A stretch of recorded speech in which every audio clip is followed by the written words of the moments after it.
Spesial bagi kita semua hadir teman baik saya, anggota Ombudsman Republik Indonesia Bapak Robert Naendi Jaweng.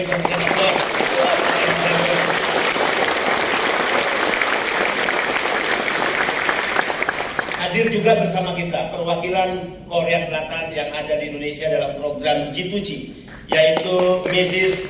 Kwon Myong.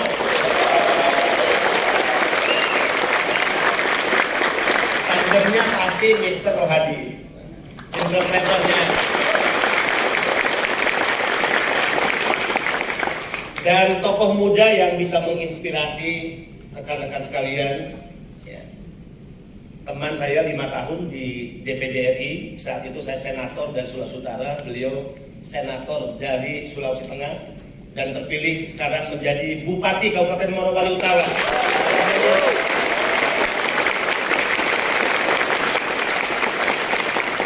Beliau baru kembali dari Amerika, terpilih satu-satunya mewakili pemerintah kabupaten kota se-Indonesia untuk hadir bersama kita juga para pejabat tinggi media, pejabat tinggi Pratama. Tentu kehadiran orang-orang penting di negara ini, orang-orang terhormat di negara ini sebagai bukti bahwa negara ingin memberikan penghormatan kepada para pahlawan devisa, pekerja migran.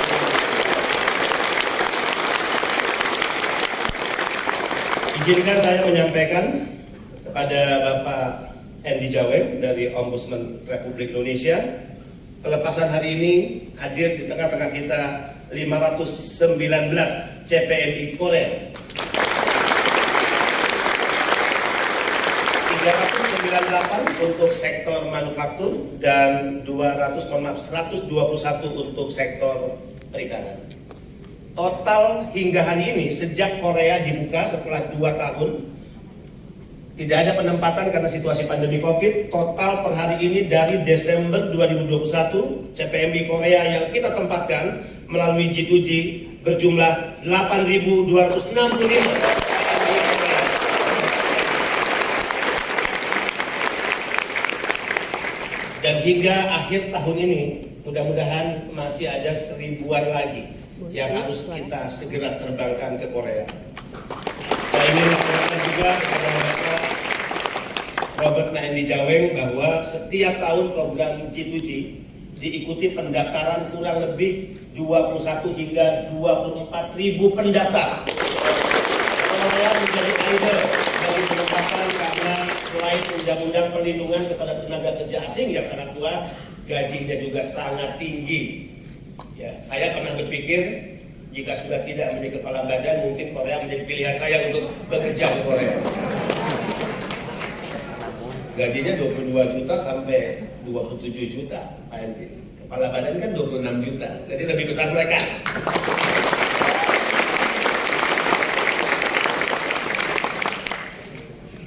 Jika total penempatan per hari ini 1 Januari hingga hari ini tanggal 26 September, seluruh skema G2G, P2P maupun mandiri total yang sudah kita tempatkan berada di angka 116.923 pekerja migran Indonesia.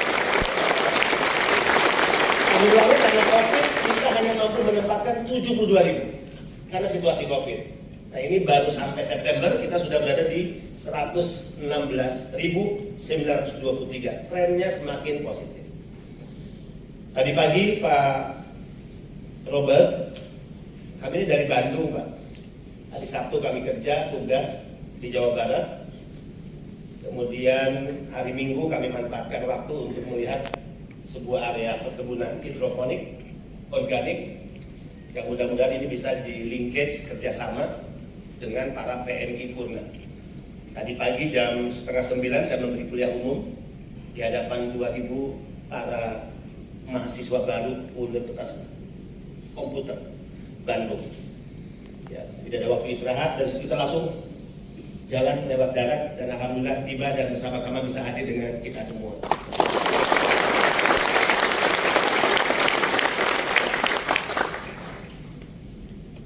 Untuk rekan-rekan dari Ombudsman Republik Indonesia, kemudian juga Pak Bupati, kita akan kerjasama nanti dengan Pak Bupati, anak-anak muda di Morowali Utama yang berkeinginan ke luar negeri untuk bekerja, kita akan fasilitasi. Ya. Semua punya hak yang sama setiap warga negara Indonesia untuk mewujudkan mimpinya bekerja ke luar negeri.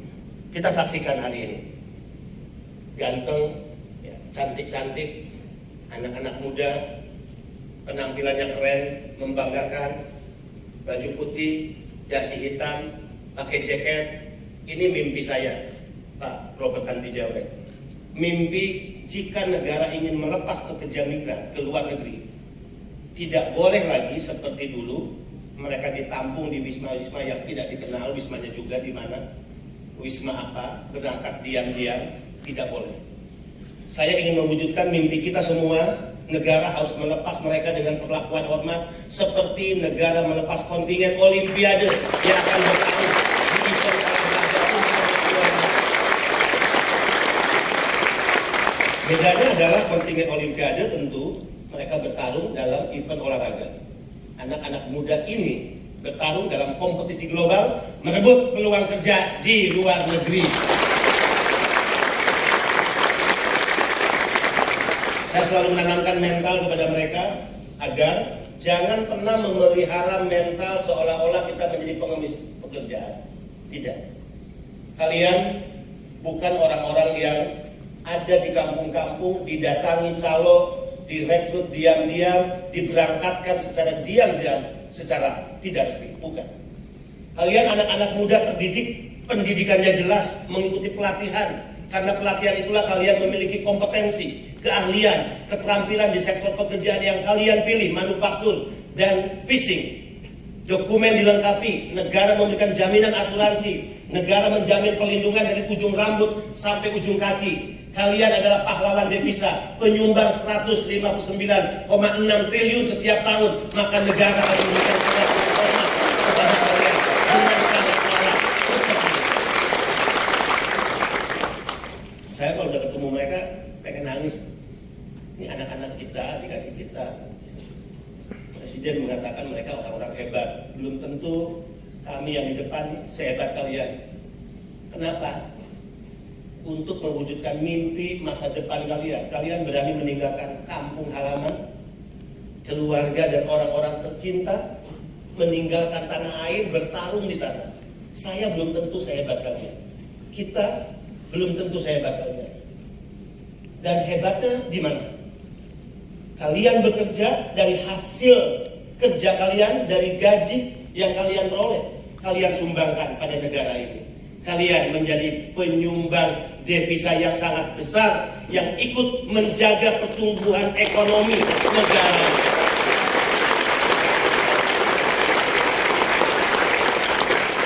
Saya bahkan berani mengatakan negara ini berhutang besar kepada kalian. Negara ini berhutang besar kepada para pekerja migran Indonesia. Dan saya sudah mewakafkan diri ini di kepemimpinan yang pasti terbatas. Mungkin tahun depan saya tidak lagi kepala badan atau 2 tahun depan. Tapi saya ingin mengambil bagian di usia kepemimpinan saya untuk mencicil dan membayar sesuai bagian saya, membayar hutang negara kepada para pekerja migran Indonesia. Hutang yang harus dibayar itu tentu dengan berbagai, pertama, regulasi yang kita buat agar regulasi benar-benar memiliki keberpihakan nyata kepada pekerja migran dan keluarganya. Berbagai kebijakan yang lebih memudahkan, berbagai fasilitasi istimewa yang memberikan penghormatan. Presiden tegas, jelas, 15 April 2020 saat saya dilantik di Istana Negara. Mas, tolong lindungi PMI dari ujung rambut sampai ujung kaki. Ini bukan kalimat dan kata-kata retoris. Saya menangkap ini pesan ideologis yang sangat dalam dari seorang pemimpin nasional, kepala negara. Kita layak berterima kasih kepada Presiden kita, Bapak Insinyur Jokowi. Tidak ada seorang pembantu Presiden, tidak ada seorang menteri, tidak ada seorang kepala badan sebagai pembantu Presiden. Dia melakukan tugasnya hanya atas kehendak dan pikirannya. Saya menyadari apa yang saya lakukan selain tugas konstitusi pasti yang saya lakukan sebagai Kepala BP2MI atas perintah Presiden. Jadi kalau hari ini di Bandara Soekarno-Hatta 5 bandara lagi bertambah, Semarang, kemudian Mataram, kemudian Denpasar Bali, kemudian Juanda, ya, Surabaya dan Kuala Namu Medan dibangun lounge untuk PMI. Itu adalah penghormatan negara kepada orang-orang istimewa, maka fasilitas istimewa itu diberikan. Kita sudah lihat lounge untuk pekerja migran Indonesia. Yang bisa mampir ke lounge bukan orang-orang penting di Republik ini saja, bukan para anggota DPR, bukan para kepala daerah, bukan para pengusaha yang banyak uangnya, tapi derajat pekerja migran Indonesia kita naikkan sama levelnya dengan orang-orang penting di negara ini yang berhak mendapatkan fasilitas lounge. Ini berawal dari diskusi saya setelah pelantikan 2 bulan kemudian saya diundang Presiden ke Istana Bogor.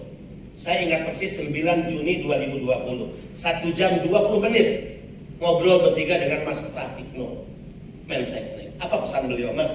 Mereka tuh kalau mau berangkat atau tiba kan sering keleleran, terlantar di bandara. Padahal ketika tiba di negara di tempat bekerja mereka diperlakukan hormat, dijemput oleh petugas-petugas.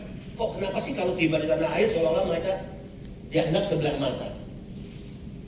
Mungkin tiba di bandara menunggu jam penerbangan gitu ya, atau tiba di tanah air menunggu keluarga atau pacar jemput.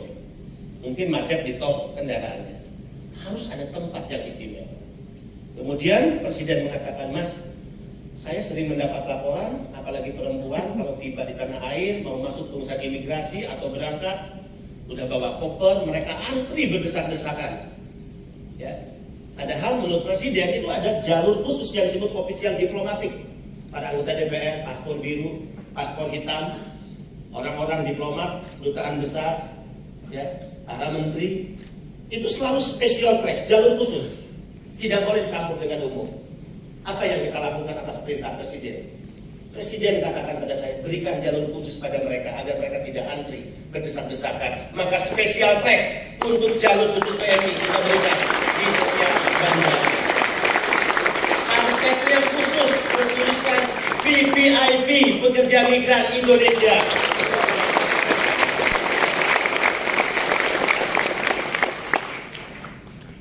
Apalagi perintah Presiden, Mas, kalau mereka mau berangkat itu uangnya dari mana ya? Uangnya besar, Mas Andi.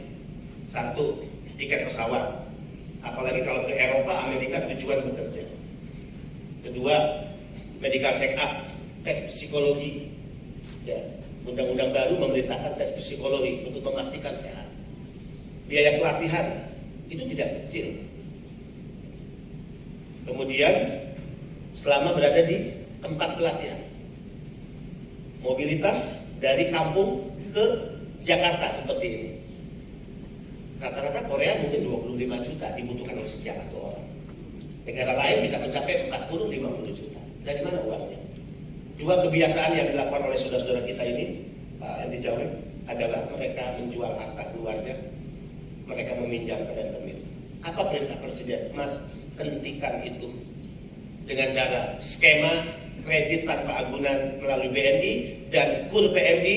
Rakyat tidak perlu menjual harta benda milik keluarga dan pinjam ke rentenir, datang ke bank, pinjam ke negara dengan bunga yang sangat rendah melalui KTA BNI dan KUR PMI yang disiapkan oleh KUR PMI 100 juta plafonnya, KTA BNI 40 juta plafonnya. Nah, KTA BNI ini lagi dihentikan nih oleh BNI. Kenapa ada teman-teman kita yang tidak disiplin membayar? Ini 2 kali penerbangan Mas, lagi dihentikan sementara. BNI lagi mencari formula yang efektif untuk mendisiplinkan para peminjam. Itu yang saya sering sampaikan kan. Tolong perhatikan kewajiban. Negara sudah memberikan bantuan. Jangan karena 1-2 orang berdampak pada ratusan orang yang tidak mengakses KTA. Setuju ya? NPL-nya itu sudah melewati ambang batas. Ya, dari 18 miliar yang sudah dikucurkan mengalami kemacetan 2 miliar. Itu sudah mencapai NPL-nya berapa kemarin? 10. Itu hitungan dari BI dan OJK. Normalnya 3, masih tolerannya, ya batas toleransinya. Ini udah 10. Ya tentu pemerintah sih pemerintah, tapi bank bisnis tidak boleh rugi. Dan bank bisa mendapatkan teguran dari OJK dan juga Bank Indonesia.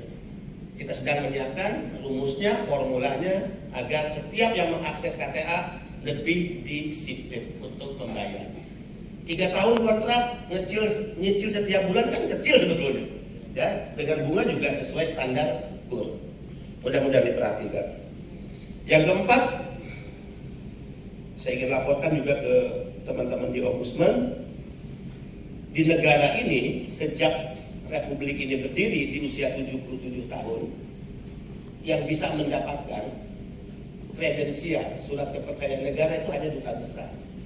Menteri nggak bisa dapat kredensial, kepala badan nggak punya kredensial, anggota DPR RI sehebat apapun mereka nggak punya kredensial. Sekarang selain duta besar, Mas Endi Jawek, mereka setiap berangkat diberikan kredensial surat kepercayaan negara yang mereka akan serahkan tiba di negara penempatan kepada pimpinan perusahaan atau majikan mereka. Yuk kita tunjukin kredensialnya mana. Nih, goyang dulu. Mas Endi, kredensialnya. Jadi kalian nggak kalah sama duta besar. Ya, anggota DPR juga nggak punya ini, menteri juga nggak punya ini kalau ke luar negeri. Surat kepercayaan negara ini, kalau duta besar dilantik oleh presiden, diserahkan kepada duta besar kredensial. Bedanya duta besar tanda tangannya presiden, ya. Kredensial untuk PMI tangani oleh kepala BP2MI mewakili pemerintah. Apa maksud kredensial ini? Mungkin majikan-majikan dari PMI, ya mungkin bukan orang-orang terkenal di Korea, di tempat kalian bekerja. Mungkin dia orang biasa-biasa lah. Mungkin nggak penting-penting amat bagi pemerintah, mungkin. Tapi ketika diberikan surat ini atas nama negara, pemerintah Indonesia, ini ada logo merah putih, ada Garuda Pancasila, dia bangga, dia merasa dihormati, dia tersanjung.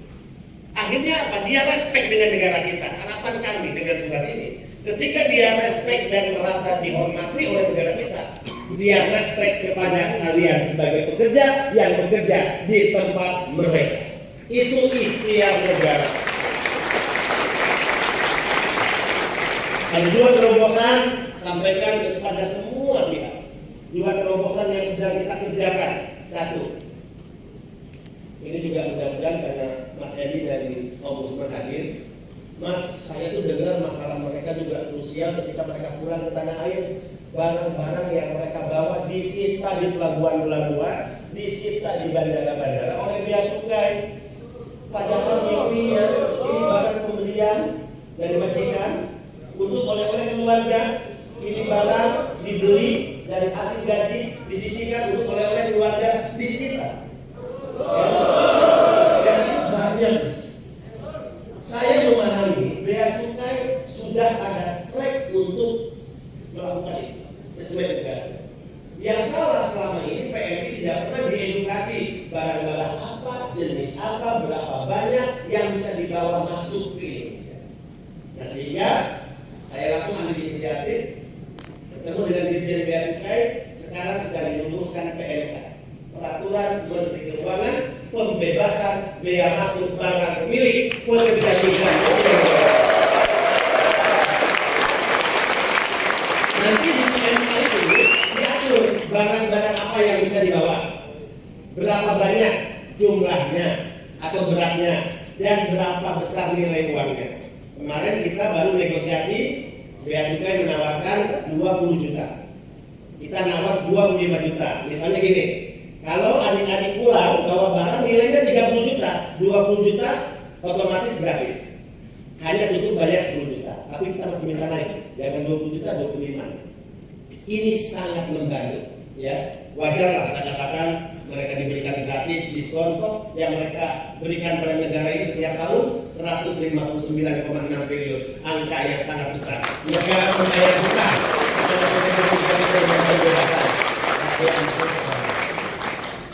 Kemarin sampai simulasi kita pembahasan tuh. Saya bilang contohnya gimana Pak Dirjen? Contoh begini Pak Dirjen, mungkin majikan punya sepeda bekas, sayangnya sama PMI dikasih oleh-oleh. Tiba di tanah air, ketika ditanya sepeda ini untuk apa? Pasti ini untuk keluarga. Tapi kalau sepeda bekas itu jumlahnya udah 5, kan nggak mungkin untuk keluarga. Pasti mau dijual, pasti bisnis. Nah, itu yang tidak boleh. Jadi dibatasi, paham ya? Nah, yang kedua terobosannya dengan Menteri PUPR. Kita sedang membicarakan, mudah-mudahan ini juga segera tuntas di tahun ini. Mimpi kita kalau kita bekerja itu untuk apa sih tabungannya? Salah satunya pasti ingin beli rumah, ya kan? Nah, muncullah pikiran nakal saya kan.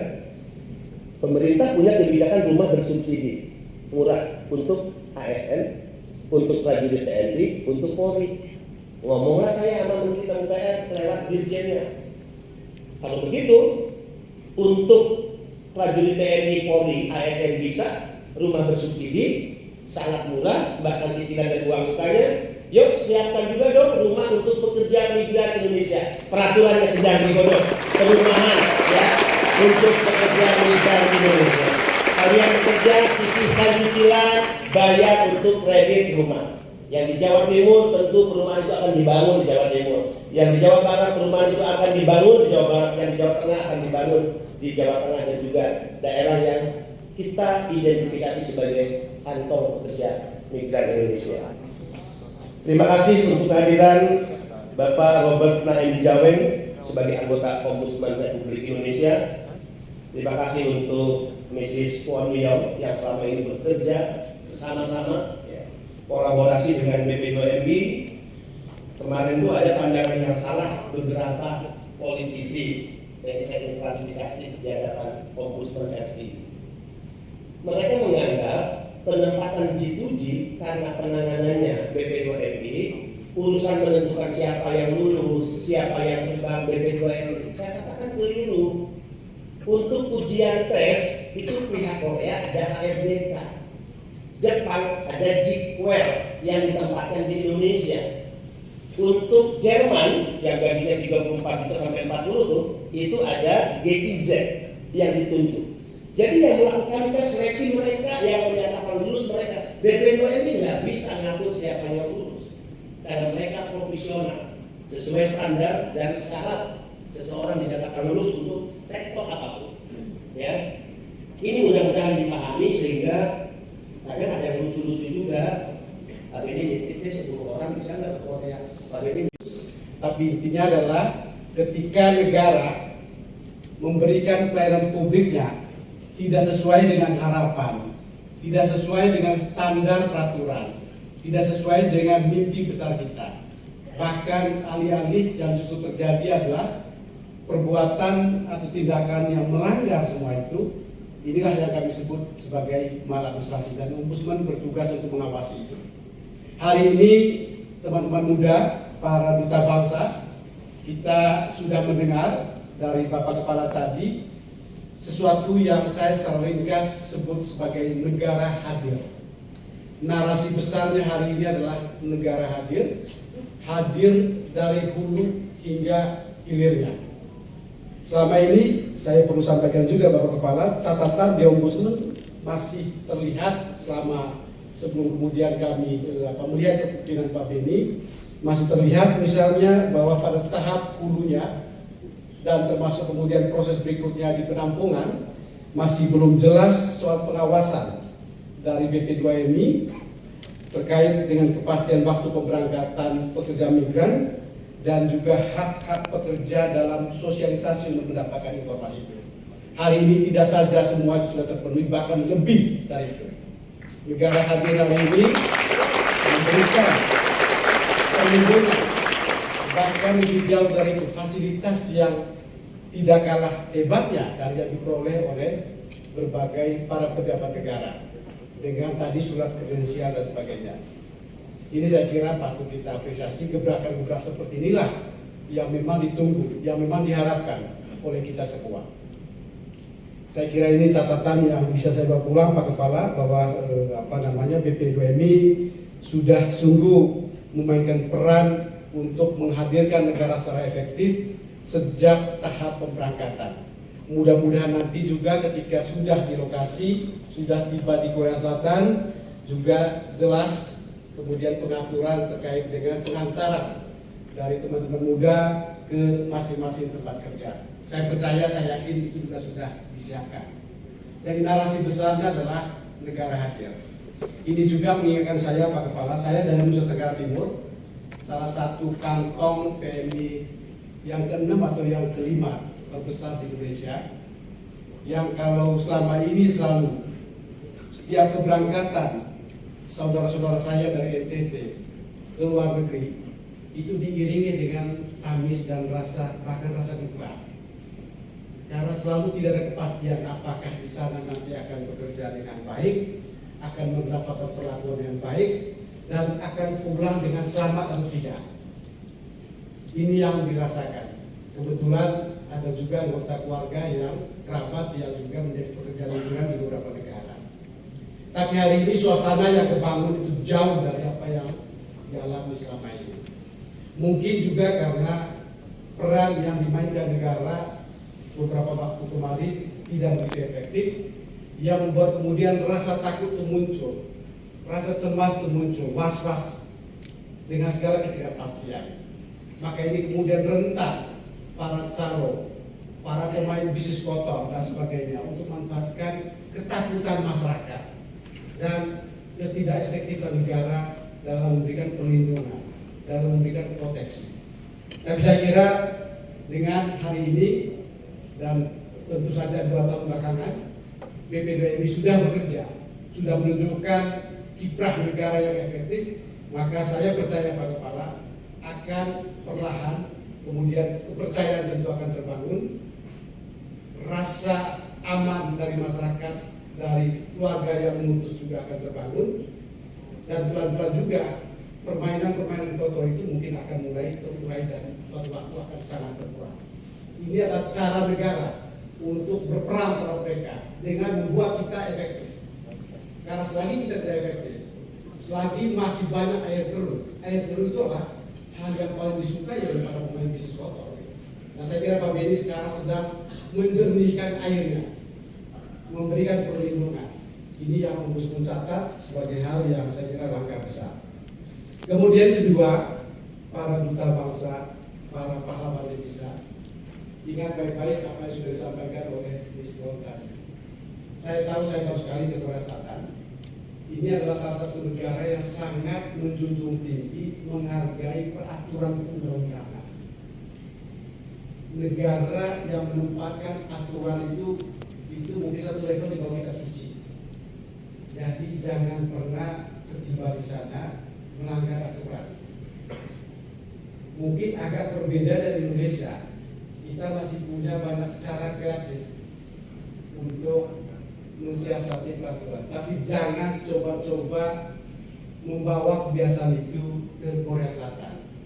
Korea, Jepang itu mirip seperti Eropa. Aturan buat mereka itu adalah segala-galanya. Tegak lurus menjalankan aturan yang ada.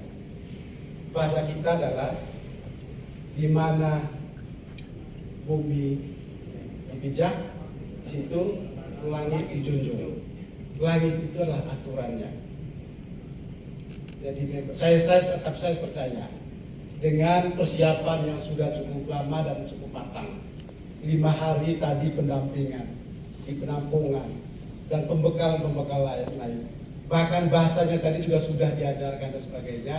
Saya percaya teman-teman muda sudah menyiapkan diri, sudah siap untuk beradaptasi, sudah siap untuk kemudian menunjukkan bahwa saya adalah duta bangsa Indonesia yang akan menjaga harkat dan martabat saya sebagai pekerja yang terhormat, harkat dan martabat dan kebesaran bangsa Indonesia, bahwa saya akan bekerja sungguh-sungguh, saya akan mematuhi semua peraturan perundang-undangan, sekaligus juga bekerja dengan baik, bekerja dengan kinerja terbaik saya bagi majikan saya, bagi perusahaan saya, bagi siapapun yang mempekerjakan saya. Saya kira itu yang sangat penting untuk benar-benar dijaga, bahwa Anda adalah duta, Anda adalah wajah Indonesia di Korea Selatan. Anda adalah etalase Indonesia. Perilaku Anda, teman-teman muda, itu sedikit banyak menunjukkan inilah wajah Indonesia. Dan saya percaya kita bisa melakukan itu.